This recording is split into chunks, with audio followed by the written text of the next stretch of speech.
Hi dears, എന്തൊക്കെ എല്ലാവരുടെയും വിശേഷം? എല്ലാവരും സുഖമായിരിക്കുന്നോ? അപ്പോൾ ഇന്ന് ഷെയർ ചെയ്യുന്നത് ഒരു ഗോതമ്പ് പൊരിയുടെ റെസിപ്പിയാണ്. ഒരുപാട് പേർക്ക് അറിയുന്ന റെസിപ്പി തന്നെ ആയിരിക്കും, എന്നാൽ പോലും അറിയാത്തവരും ഒരുപാട് പേരുണ്ട്. അതുപോലെ തന്നെ ഒരുപാട് പേർക്ക് പൂരി ഉണ്ടാക്കിയിട്ട് ഇതുപോലെ പൊള്ളി വരുന്നില്ല എന്ന് പരാതി പറയുന്നവരുമുണ്ട്. എത്ര തവണ പൂരി ഉണ്ടാക്കി നോക്കിയിട്ടും ശരിയായിട്ട് കിട്ടുന്നില്ല, പെർഫെക്റ്റ് ആവുന്നില്ല എന്ന് പരാതി പറയുന്നവർക്കും ഈ ഒരു റെസിപ്പി ട്രൈ ചെയ്ത് നോക്കട്ടോ. ഒട്ടും തന്നെ മൈദപ്പൊടി ഒന്നും ചേർക്കാതെ ഗോതമ്പ് പൊടിയിലാണ് നമ്മളിത് ചെയ്തെടുത്തിട്ടുള്ളത്. ഉണ്ടാക്കിയെടുത്തിട്ടുള്ള എല്ലാ പൂരിയും ഒരെണ്ണം പോലും നമുക്ക് പൊള്ളി കിട്ടാതിരിക്കില്ല കേട്ടോ. ഒരു പെർഫെക്റ്റ് റെസിപ്പിയാണ് കാണിക്കുന്നത്. അപ്പോൾ വീഡിയോയിലേക്ക് പോകുന്നതിന് മുമ്പ് വീഡിയോ എല്ലാവരും ഒന്ന് സ്കിപ്പ് ചെയ്യാതെ മുഴുവനായിട്ട് കാണാൻ ശ്രമിക്കണേ. കണ്ടുകൊണ്ടിരിക്കുന്ന സമയത്ത് ഇഷ്ടമാണെന്നുണ്ടെങ്കിൽ മറക്കാതെ ലൈക്ക് ബട്ടണും കൂടി ഒന്ന് പ്രസ് ചെയ്ത് വെക്കണം കേട്ടോ. അപ്പോൾ നമുക്കിത് എങ്ങനെ ഉണ്ടാക്കുന്നത് നോക്കിയാലോ. അതിനായിട്ട് ഞാനിപ്പോൾ ഒരു വലിയ പാത്രം എടുത്ത് വെച്ചിട്ടുണ്ട്. കുഴച്ചെടുക്കാനും പാകത്തിനുള്ള പാത്രമാണ് എടുത്തിട്ടുള്ളത്. അതിലേക്ക് 2 കപ്പ് ഗോതമ്പ് പൊടിയാണ് എടുത്തിട്ടുള്ളത്. ഞാനിപ്പോൾ ആശീർവാദിൻ്റെ പൊടിയാണ് കേട്ടോ എടുത്തിട്ടുള്ളത്. അതിലേക്ക് ഒരു 2 ടേബിൾ സ്പൂൺ റവ കൂടി ചേർത്ത് കൊടുക്കുകയാണ്.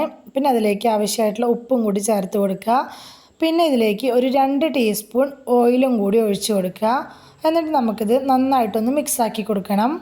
ആ ഓയിലും ഉപ്പും റവയൊക്കെ ഗോതമ്പ് പൊടിയൊക്കെ കൂടി നന്നായിട്ടൊന്ന് ജസ്റ്റ് ഒന്ന് യോജിച്ച് കിട്ടുന്ന വിധത്തിൽ കൈ വെച്ച് നന്നായിട്ടൊന്ന് ഇളക്കി മിക്സാക്കി എടുക്കുക.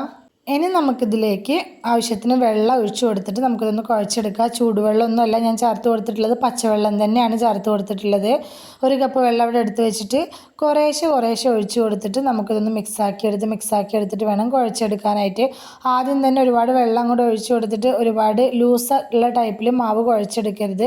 നമുക്കൊരു ടൈറ്റ് ആയിട്ടുള്ള ഡോ ആയിട്ടാണ് ഈ മാവ് കുഴച്ചെടുക്കേണ്ടത്.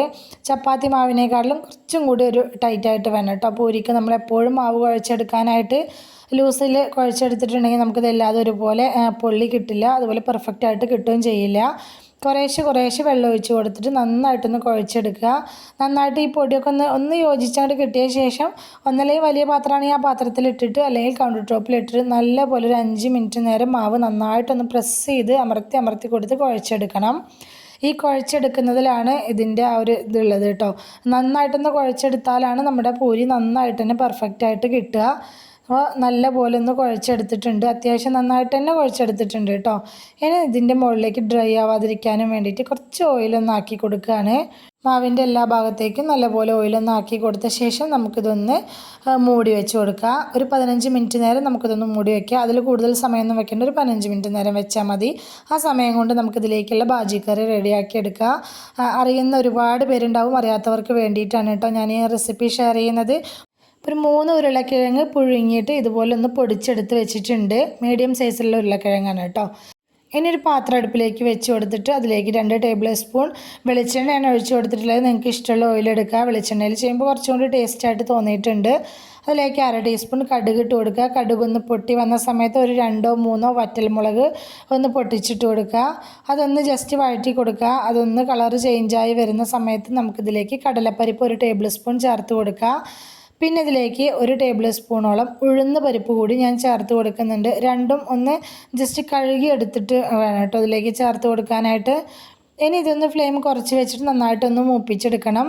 ഇതൊന്ന് ഒരുപാടങ്ങ് കളർ ചേഞ്ചായി കറുത്ത കളറായി പോവുകയും ചെയ്യരുതെന്ന്, അത്യാവശ്യം ഒന്ന് മൂത്ത് വരും വേണം. അതുപോലെ തന്നെ ഇതൊന്നും ചേർത്ത് കൊടുക്കാതിരിക്കും വേണ്ട കേട്ടോ. ഇതൊക്കെ ചേർത്ത് കൊടുത്തുണ്ടാക്കുമ്പോഴാണ് നമ്മുടെ ബാജി കറി നല്ല ടേസ്റ്റി ആയിട്ടുണ്ടാവുക. ഈ ഒരു രീതിയിൽ കളർ ചേഞ്ചായി വന്നു കഴിഞ്ഞാൽ ഒരു ചെറിയ പീസ് ഇഞ്ചി നന്നായിട്ടൊന്ന് ചതച്ചിട്ടാണ് ഞാൻ അതിലേക്ക് ചേർത്ത് കൊടുക്കുന്നത്. കുഞ്ഞു പീസായിട്ട് കട്ട് ചെയ്തിട്ട് വേണമെങ്കിലും ചേർക്കാം, പക്ഷേ കുറച്ചും കൂടി ടേസ്റ്റ് ഇതുപോലെ ചതച്ച് ചേർക്കുമ്പോഴാണ്. ഫ്ലെയിം ഒന്ന് കുറച്ച് വെച്ചിട്ട് നന്നായിട്ടൊന്ന് വഴറ്റിയെടുക്കുക. ഞാൻ വെളുത്തുള്ളി ഇതിലേക്ക് ചേർത്തിട്ടില്ല കേട്ടോ, ഇഞ്ചി മാത്രമാണ് ചേർത്തിട്ടുള്ളത്. ഇഞ്ചി ഒന്നങ്ങ് വാടി വന്ന സമയത്ത് ഒരു വലിയ സവാള നീളനെ കട്ട് ചെയ്തതും കൂടെ ചേർത്ത് കൊടുക്കുകയാണ്. അതുപോലെ തന്നെ കുറച്ചധികം തന്നെ കറിവേപ്പില കൂടി ചേർത്ത് കൊടുക്കുന്നുണ്ട് കേട്ടോ. അപ്പോൾ സവാള മീഡിയം സൈസിലുള്ളതൊക്കെ ആണെങ്കിൽ ഒരു 2 എണ്ണമൊക്കെ എടുക്കുക. നല്ല വലിയ സവാള അതിനെക്കൊണ്ട് തന്നെ ഞാൻ 1 എണ്ണമാണ് എടുത്തിട്ടുള്ളത്. പെട്ടെന്ന് വഴന്ന് കിട്ടാനും വേണ്ടി കുറച്ച് ഉപ്പും കൂടി ചേർത്ത് കൊടുത്തിട്ട് നന്നായിട്ടൊന്ന് വഴറ്റിയെടുക്കുകയാണ്. ഇതിൻ്റെ കളറൊന്നും ചേഞ്ചായി വരേണ്ട ആവശ്യമില്ല, നല്ലോണം ഒന്ന് സോഫ്റ്റായി കിട്ടിയാൽ മാത്രം മതി കേട്ടോ. അതുവരെ നമുക്കൊന്ന് വഴറ്റിയെടുക്കുക. നല്ലപോലെ ഒന്ന് സോഫ്റ്റായി വന്നു കഴിഞ്ഞാൽ ഇതിലേക്ക് ഒരു 1/4 ടീസ്പൂണിലും കുറച്ച് കൂടുതലായിട്ട് ഞാൻ മഞ്ഞൾപ്പൊടി ചേർത്ത് കൊടുത്തിട്ടുണ്ട്. മഞ്ഞൾപ്പൊടിയുടെ പച്ചമണം പോകുന്ന വരെ ജസ്റ്റ് ഒന്ന് വഴറ്റിയെടുക്കുക. ഇനി എരിവിനായിട്ട് ഇതിലേക്ക് ഞാനൊരു 3 പച്ചമുളക് നെടുകെ കീറിയതും കൂടി ചേർത്ത് കൊടുത്തിട്ടുണ്ട്. ഇതിലേക്ക് എരിവിനായിട്ട് പച്ചമുളക് മാത്രമാണ് ചേർത്ത് കൊടുക്കുന്നത്. അതുകൊണ്ട് തന്നെ നമ്മളുടെ എരിവിനനുസരിച്ചുള്ള പച്ചമുളക് ഇതിലേക്ക് ചേർത്ത് കൊടുക്കണം. കുറച്ചൊരു സ്പൈസി ആയിട്ട് എടുക്കുമ്പോഴാണ് കറി നല്ല ടേസ്റ്റ് ഉണ്ടാവുക. പിന്നെ ഓരോരുത്തരും എരിവിനനുസരിച്ച് ചേർക്കുക കേട്ടോ. പിന്നെ ഒരു ചെറിയ തക്കാളി കൂടി ഞാൻ ചേർത്ത് കൊടുത്തിട്ടുണ്ട്. തക്കാളി ചേർക്കണ്ട എന്നുള്ളവർക്ക് ചേർത്ത് കൊടുക്കാതെ ഉണ്ടാക്കുക. പക്ഷേ തക്കാളിയും കൂടി ചേർത്ത് ഉണ്ടാക്കുന്നതാണ് കേട്ടോ എനിക്ക് കൂടുതൽ ടേസ്റ്റായിട്ട് തോന്നിയിട്ടുള്ളത്. തക്കാളി ചേർത്ത് കൊടുത്തിട്ട് നന്നായിട്ടൊന്ന് വഴറ്റിയെടുക്കുക. തക്കാളി നന്നായി സോഫ്റ്റായി വരുന്നത് വരെ ഒന്ന് വഴറ്റി കൊടുത്ത ശേഷം നമുക്കിതിലേക്ക് പുഴുങ്ങി പൊടിച്ചെടുത്ത് വെച്ചിട്ടുള്ള ഉരുളക്കിഴങ്ങ് മുഴുവനായിട്ട് ഇതിലേക്ക് അങ്ങ് ഇട്ട് കൊടുക്കുക.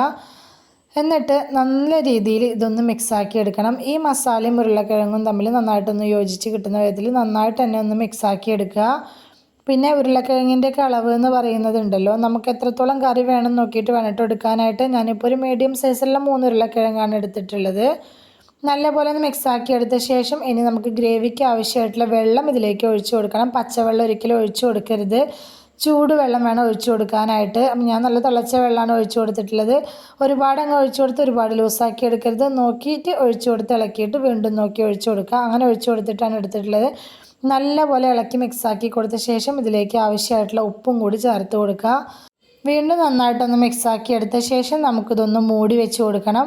മൂടി വെച്ച് ഒരു 2 മിനിറ്റ് നേരം ഒന്ന് തിളപ്പിച്ചെടുക്കണം. ഫ്ലെയിം കൂട്ടി വെച്ച് തന്നെ തിളപ്പിച്ചെടുക്കുക. ഇനി വേവാനായിട്ടൊന്നുമില്ല, ജസ്റ്റ് ഈ കറി ഒന്ന് സെറ്റ് ആവാനും കൂടി വേണ്ടിയിട്ട് മാത്രമാണ്. നല്ലപോലെ ഒന്ന് തിളച്ച് വന്നു കഴിഞ്ഞാൽ നമുക്ക് ഇത് മൂടി തുറന്നിട്ട് ഒന്നും കൂടി ഇളക്കി ഇട്ട് കൊടുക്കുക കേട്ടോ. ഇത്രയേ ഉള്ളൂ, നമ്മുടെ അടിപൊളിയായിട്ടുള്ള ബാജി കറി ഇവിടെ റെഡി ആയിട്ടുണ്ട്. ഇനി താല്പര്യമുള്ളവർക്ക് ഇതുപോലെ കുറച്ച് മല്ലിയില കൂടി ഇട്ട് കൊടുത്തിട്ട് ഒന്നുകൂടി അങ്ങ് മിക്സാക്കി എടുത്തിട്ടുണ്ടെങ്കിൽ അടിപൊളി ടേസ്റ്റാണ് കേട്ടോ. നമ്മുടെ പൂരിയുടെ കൂടെ ഏറ്റവും നല്ല കോംബോ എന്ന് പറയുന്നത് ഈ ബാജിക്കറി തന്നെയാണ്. ഉരുളക്കിഴങ്ങ് വെച്ചിട്ടും അതുപോലെ ഉരുളക്കിഴങ്ങും ക്യാരറ്റ് വെച്ചിട്ടൊക്കെ ഉണ്ടാക്കിയെടുക്കാറുണ്ട്. അതിപ്പോൾ ഓരോരുത്തരുടെ ഇഷ്ടത്തിനനുസരിച്ച് ചെയ്തെടുക്കാം കേട്ടോ. ഉരുളക്കിഴങ്ങ് വേവിക്കുന്ന സമയത്ത് ക്യാരറ്റും കൂടി പുഴുങ്ങിയെടുത്താൽ മതി. കറി ഇവിടെ റെഡിയായി. ഇനി നമുക്ക് നമ്മുടെ പൂരി ഉണ്ടാക്കാനായിട്ട് തുടങ്ങാം. ഇതപ്പോൾ കുഴച്ച് വെച്ചിട്ട് ഒരു 15 മിനിറ്റ് ആയിട്ടുണ്ട്. ഇനി ഇതിൽ നിന്ന് കുറേശ്ശെ മാവ് നുള്ളി എടുത്തിട്ട് ചപ്പാത്തി മാവിനേക്കാട്ടിലും ചെറുതായിട്ട് വേണം എടുക്കാനായിട്ട് കേട്ടോ. പൂരിക്ക് എത്രത്തോളം വലിപ്പം വേണം നോക്കിയിട്ട് അതിനനുസരിച്ചുള്ള ഉരുളാക്കിയിട്ട് എടുക്കുക. ഓവറായിട്ട് വലിപ്പം കൂടുതലായിട്ട് എടുക്കരുത്, ചെറുതായിട്ട് തന്നെ എടുക്കാനായിട്ട് ശ്രദ്ധിക്കുക. ഈ ഒരു മാവിൻ്റെ അളവിന് ഞാനെടുത്തിട്ടുള്ള ഉരുളകൾ വെച്ച് നോക്കുകയാണെങ്കിൽ ഒരു 13 ഉരുളകളാണ് എടുത്തിട്ടുള്ളത് കേട്ടോ.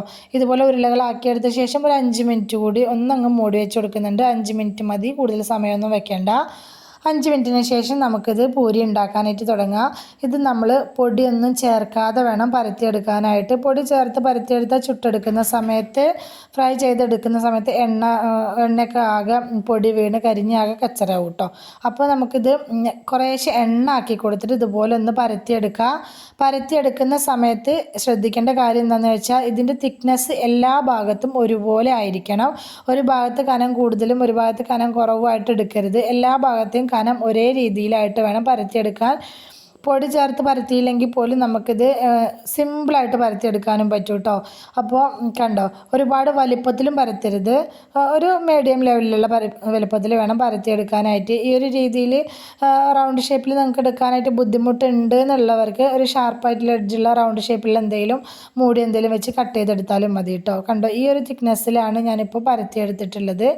ഈ ഒരു രീതിയിൽ തന്നെ എല്ലാതും പരത്തിയെടുക്കുക. അപ്പോൾ ഈ ഒരു രീതിയിൽ പരത്തിയെടുത്ത് ചെയ്യാൻ ബുദ്ധിമുട്ടുള്ളവർക്ക് ഏറ്റവും എളുപ്പത്തിൽ ചെയ്യാൻ പറ്റുന്നത് നമ്മുടെ പത്തിരി പ്രസ് ഉണ്ടല്ലോ, ആ പത്തിരി പ്രസ് ഉപയോഗിച്ചിട്ട് നമുക്ക് നല്ല എളുപ്പത്തിൽ ചെയ്തെടുക്കാനായിട്ട് പറ്റും. ഏറ്റവും എളുപ്പം ഇങ്ങനെ ചെയ്യാനാണ്. ഇത് കയ്യിലില്ലാത്തവർ ആ രീതിയിൽ പരത്തിയെടുത്താൽ മതി. പത്തിരി പ്രസ് വെച്ചിട്ട് കുറച്ച് ഓയിലൊന്ന് ആക്കി കൊടുത്ത ശേഷം ഇതുപോലെ വെച്ച് കൊടുത്തിട്ട് ഒന്നങ്ങ് അമർത്തി കൊടുക്കുക. ഓവറായിട്ട് അമർത്തി കൊടുക്കരുത്, ജസ്റ്റ് ഒന്ന് അമർത്തി കൊടുത്ത ശേഷം ഇതുപോലെ എടുത്തു കഴിഞ്ഞിട്ടുണ്ടെങ്കിൽ നല്ല ഷേപ്പിലും അതുപോലെ തന്നെ ഒരേ രീതിയിലുള്ള തിക്നെസ്സിലും നമുക്ക് ഉണ്ടാക്കിയെടുക്കാനായിട്ട് പറ്റും കേട്ടോ. അപ്പോൾ വല്ലാതെ അമർത്തി പരത്തിയിട്ടുണ്ടെങ്കിൽ വല്ലാതെ നൈസായിട്ട് ഒരുപാട് റൗണ്ട് ഷേപ്പിൽ വരും. അങ്ങനെ ആക്കിയെടുക്കരുത്, അപ്പോൾ നമുക്ക് ഒരു പൊള്ളച്ച് കിട്ടാൻ ബുദ്ധിമുട്ടായിരിക്കും. ഈ ഒരു രീതിയിൽ ആദ്യം തന്നെ എല്ലാം പരത്തി വെക്കുക കേട്ടോ. പരത്തി വെച്ച ശേഷം നല്ല ചൂടായിട്ടുള്ള എണ്ണയിലിട്ടിട്ട് ഫ്രൈ ചെയ്ത് കോരാം. ഫ്രൈ ചെയ്യാൻ വേണ്ടി നമ്മൾ എണ്ണയിലേക്ക് ഇതുപോലെ ഇട്ട് കൊടുക്കുമ്പോൾ ഇതുപോലെ പൊന്തി വരും. പൊള്ളച്ച് വരുന്ന സമയത്ത് കുറച്ച് ഓയിൽ ഇതിൻ്റെ മുകളിലേക്ക് ഇങ്ങനെ ആക്കി കൊടുക്കുക കേട്ടോ. ഞാനിപ്പോൾ വെളിച്ചെണ്ണയിലാണ് ഫ്രൈ ചെയ്തെടുത്തിട്ടുള്ളത്. നിങ്ങൾക്ക് ഇഷ്ടമുള്ള ഓയിലിൽ ഫ്രൈ ചെയ്തെടുക്കുക. അത്യാവശ്യം ഫ്ലെയിം കൂട്ടി വെച്ചിട്ട് തന്നെ ഫ്രൈ ചെയ്തെടുക്കുക. ഓവറായിട്ട് എണ്ണയ്ക്ക് ചൂടുണ്ടാവേണ്ട, പക്ഷെ അത്യാവശ്യം ചൂടുണ്ടായിരിക്കണം. ഇതുപോലെ ഒന്ന് അങ്ങനെ അമർത്തി സൈഡൊക്കെ ഒന്ന് എണ്ണയിലേക്ക് തട്ടിച്ച് കൊടുത്തിട്ട് സൈഡൊക്കെ ഒന്ന് മൊരിയിച്ചെടുക്കണം കേട്ടോ. നല്ല മൊരിഞ്ഞ പൂരി കിട്ടണമെന്നുണ്ടെങ്കിൽ ഫ്ലെയിമൊക്കെ ഒന്ന് അഡ്ജസ്റ്റ് ചെയ്ത് കുറച്ച് വെച്ച് കൊടുത്തിട്ട് തിരിച്ച് മറിച്ചൊക്കെ ഇട്ടിട്ട് ഒന്നങ്ങ് മൊരിയിച്ചെടുത്താൽ മതി. കണ്ടോ, നല്ല പെർഫെക്റ്റ് ആയിട്ട് തന്നെ പൊള്ളച്ച് വരും. ഒരെണ്ണം പോലും പൊള്ളക്കാതിരിക്കില്ല. എല്ലാം നമ്മൾ ഇതുപോലെ ആദ്യം മുതൽ അവസാനം വരെ ഫ്രൈ ചെയ്തെടുക്കുകയാണെങ്കിലും ഇതുപോലെ പൊള്ളച്ച് കിട്ടും കേട്ടോ. ഈ ഒരു രീതിയിൽ ഗോതമ്പ് പൊടി വെച്ച് ഒട്ടും മൈദപ്പൊടി ഒന്നും ചേർക്കാതെ പൂരി തയ്യാറാക്കി നോക്കാത്തവരുണ്ടെങ്കിൽ തീർച്ചയായിട്ടും ഇതുപോലെ ഉണ്ടാക്കി നോക്കിക്കോ. നിങ്ങൾക്ക് എന്തായാലും ഫ്ലോപ്പ് ആവില്ല. നല്ല പെർഫെക്റ്റ് ആയിട്ട് തന്നെ ഇത് ഉണ്ടാക്കിയെടുക്കാനായിട്ട് പറ്റും കേട്ടോ. ഞാൻ മാവ് കുഴച്ചെടുക്കുന്ന സമയത്ത് പറഞ്ഞ പോലെ മാവ് ഒരുപാട് ലൂസായി പോവുകയോ ചെയ്യരുത്. കുഴച്ചെടുക്കുന്ന സമയത്ത് നല്ല ടൈറ്റായിട്ട് തന്നെ മാവ് കുഴച്ച് വെക്കുകയും വേണം കേട്ടോ. ഇത്രയേ ഉള്ളൂ. ഈ ഒരു രീതിയിൽ നമ്മുടെ ഗോതമ്പ് പൂരി ഞാനിവിടെ മുഴുവനായിട്ട് തന്നെ ഉണ്ടാക്കിയെടുത്തിട്ടുണ്ടായിരുന്നു. അടിപൊളി ടേസ്റ്റാണ് ഇത് കഴിക്കാനായിട്ട്. നല്ല സോഫ്റ്റ് ആയിട്ട് ഇരിക്കും കേട്ടോ. വൈകുന്നേരം നമ്മൾ എടുക്കുകയാണെങ്കിലും പൂരി ഒട്ടും തന്നെ ബലമൊന്നും വെച്ചിട്ടുണ്ടാവില്ല. നല്ല സോഫ്റ്റ് ആയിട്ട് തന്നെ പൂരി ഉണ്ടായിരിക്കും കേട്ടോ. അപ്പോൾ ഗോതമ്പ് പൊടിയിൽ ഇതുപോലെ പൂരി ഉണ്ടാക്കിയിട്ട് റെഡി ആയിട്ടില്ല എന്നുള്ളവർ ഈ രീതിയിൽ ഒന്ന് ഉണ്ടാക്കി നോക്ക്. ഈ ഒരു ബാജി കറിയുടെ കൂടെ ഈ ഒരു പൂരി കൂട്ടി കഴിക്കാനായിട്ട് അടിപൊളി ടേസ്റ്റാണ് കേട്ടോ. അപ്പോൾ ഇന്നത്തെ നമ്മുടെ ബ്രേക്ക്ഫാസ്റ്റ് റെസിപ്പി ആയിട്ടുള്ള പൂരിയും ബാജി കറിയും എല്ലാവർക്കും ഇഷ്ടമായി എന്ന് വിചാരിക്കുകയാണ്. ഇഷ്ടമായിട്ടുണ്ടെങ്കിൽ സബ്സ്ക്രൈബ് ചെയ്യാതെ കാണുന്ന കൂട്ടുകാരൊന്ന് സബ്സ്ക്രൈബ് ചെയ്ത് സപ്പോർട്ട് ചെയ്യണം കേട്ടോ. അതുപോലെ തന്നെ ലൈക്ക് ചെയ്യാനും ഹൈപ്പ് ചെയ്യാനൊന്നും മറന്നു പോവല്ലേ. റെസിപ്പി ഇഷ്ടമായിട്ടുണ്ടെങ്കിൽ നിങ്ങൾക്ക് ഉപകാരപ്പെട്ടു എന്ന് തോന്നുന്നുണ്ടെങ്കിൽ നിങ്ങളുടെ ഫ്രണ്ട്സിനും ഫാമിലിക്കും ഒക്കെ ഒന്ന് ഷെയർ ചെയ്ത് കൊടുക്കുക കൂടി വേണേ.